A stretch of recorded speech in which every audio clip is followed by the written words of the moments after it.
좋은 아침입니다. 오늘도 말씀 안에서 교회로 살아가는 하루가 되시기를 바랍니다.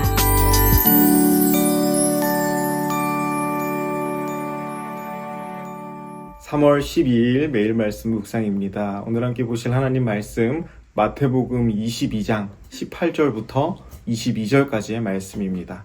제가 읽겠습니다. 예수께서 그들의 악함을 보시고 이르시되 외식하는 자들아 어찌하여 나를 시험하느냐. 세금 낼 돈을 내게 보이라 하시니 데나리온 하나를 가져왔거늘. 예수께서 말씀하시되 이 형상과 이 글이 누구의 것이냐. 이르되 가이사의 것이니이다. 이에 이르시되 그런즉 가이사의 것은 가이사에게, 하나님의 것은 하나님께 바치라 하시니 그들이 이 말씀을 듣고 놀랍게 여겨 예수를 떠나가니라. 아멘. 오늘 이 말씀이 쓰인 당시에 이스라엘 사회에서는 이 로마 제국에 세금을 바치는 문제를 놓고 여러 가지 의견들이 있었습니다. BC 63년에 이 로마 장군 폼페이가 예루살렘을 점령하게 되면서 유대는 사실상 로마의 지배를 받게 됩니다. 그리고 이 식민지로서 여러 세금을 로마에 내야 했습니다. 이 대표적인 것이 바로 오늘 본문에 등장하는 인두세인데요. 모든 성인 남자가 1년에 한 번 내야 하는 세금이었고 로마 황제에게 직접 바치는 세금이었습니다. 이것은 보통 한 데나리온 정도를 내야 했고 이 한 데나리온은 노동자의 하루 품삯 정도였습니다. 사실 이 금액 자체가 엄청난 큰 부담이 된 것은 아니었지만 이 문제는 상징성에 있었습니다. 이 동전에는 이 로마 황제의 얼굴이 새겨져 있었습니다. 또한 로마의 세금을 낸다라는 것이 우리는 로마 황제의 지배 아래에 있다라는 것을 인정하는 이 정치적인 상징과도 같았기 때문입니다. 반면에 이 비교적 로마와 이 친분이 있는 친로마 세력이었던 헤롯 당과 세리들은 이 세금을 내는 것이 큰 문제가 되지 않는다라고 생각을 했습니다. 정치적으로도 당연한 일이다라고 여겼기 때문이죠. 그리고 오늘 말씀을 보면은 이 세금을 내는 것에 반대하던 바리새인들과 친로마 세력인 헤롯 당원들이 협력하여서 예수님께 이 가이사 황제에게 세금을 바치는 것이 옳은 것인가에 대해서 질문을 하고 있습니다. 그래서 만약에 예수님이 이 세금 내는 것에 찬성을 하시면은 지금까지 쏠려 있었던 이 유대인들의 호감을 하루아침에 잠재울 수 있었을 것이고, 반대로 이 세금 내는 것에 반대하게 되면은 로마 제국에 대한 도전으로 간주하여서 로마 당국자들에게 예수님을 고소할 수 있는 근거가 되었습니다. 이 바리새인들과 헤롯 당원들이 예수님을 이러지도 저러지도 못하게 이 덫을 놓는 것과도 같았습니다. 오늘 이 말씀을 묵상하면서 가장 먼저 이 인간의 죄악됨, 죄인의 이 본성에 대해서 생각해 보게 됩니다. 바리새인과 헤롯 당원은 서로 사이가 좋은 집단이 아니었습니다. 정치적으로 다른 성향을 가지고 있었고 입장도 상당히 달랐습니다. 하지만 이 공통의 목표에 협력하는 모습을 보여주고 있죠. 이처럼 사람은 악한 일을 도모하는 데에 지혜롭습니다. 선한 일, 꼭 필요한 일보다 악한 일에 하나 되어서 도모하는 경우가 더 많이 있습니다. 하지만 로마서 16장 19절 말씀은 이렇게 말씀하죠. 제가 읽겠습니다. 너희가 선한 데 지혜롭고 악한 데 미련하기를 원하노라. 아멘. 우리가 지혜로워야 할 것, 우리가 도모해야 할 것은 바로 선한 일입니다. 사람은 죄인이기 때문에 본능적으로 더 악한 것에 관심을 갖고 악한 일에 더 하나 되지만 그리스도인들은 선한 일에 협력하기 위해서 힘써야 할 줄로 믿습니다. 그래서 어떻게 하면 우리가 주님을 더 잘 섬길 수 있을지, 어떻게 하면은 이웃들을 더 사랑할 수 있을지를 서로의 뜻과 의견이 다르더라도 함께 도모하고 함께 모의할 수 있기를 소망합니다. 이어서 바리새인과 헤롯 당원의 질문에 대한 예수님의 대답을 보기 원하는데요. 우리 20절 21절 말씀을 제가 다시 읽겠습니다. 예수께서 말씀하시되 이 형상과 이 글이 누구의 것이냐. 이르되 가이사의 것이니이다. 이에 이르시되 그런즉 가이사의 것은 가이사에게, 하나님의 것은 하나님께 바치라 하시니. 아멘. 이 예수님의 대답은 단순히 세금 문제에 대한 정치적인 답변이 아니었습니다. 예수님은 그들이 만든 함정을 완전히 벗어나셨습니다. 세금에 대한 찬성도 아니고 반대도 아닌 그 질문 자체를 더 깊은 차원으로 끌어올리셨습니다.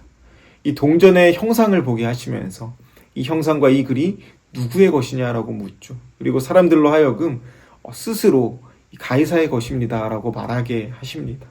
또한 예수님께서는 이 동전의 형상이 누구의 형상인지를 물으시면서 가이사의 것은 가이사에게, 또 하나님의 것은 하나님께 바치라 라고 말씀합니다. 여기서 중요한 것은 바로 이 두 번째 문장인 하나님의 것은 하나님께입니다. 예수님의 말씀을 다시 생각해 보면은 이 동전에는 가이사의 형상이 새겨져 있었습니다. 그래서 그것은 가이사의 것입니다. 그런데 우리에게는 무엇이 새겨져 있습니까? 창세기 1장 27절 말씀은 하나님이 사람을 자기 형상대로 창조하셨다라고 말합니다. 그렇다면 우리의 형상은 누구의 것입니까? 우리 존재 자체가 하나님의 것입니다. 그래서 예수님의 말씀은 단순히 세금에 대한 가르침이 아니라 인간의 존재에 대한 선언입니다. 동전은 가이사에게 돌려줄 수 있지만 우리의 삶은 하나님 앞에 올려드려야 하는 것입니다.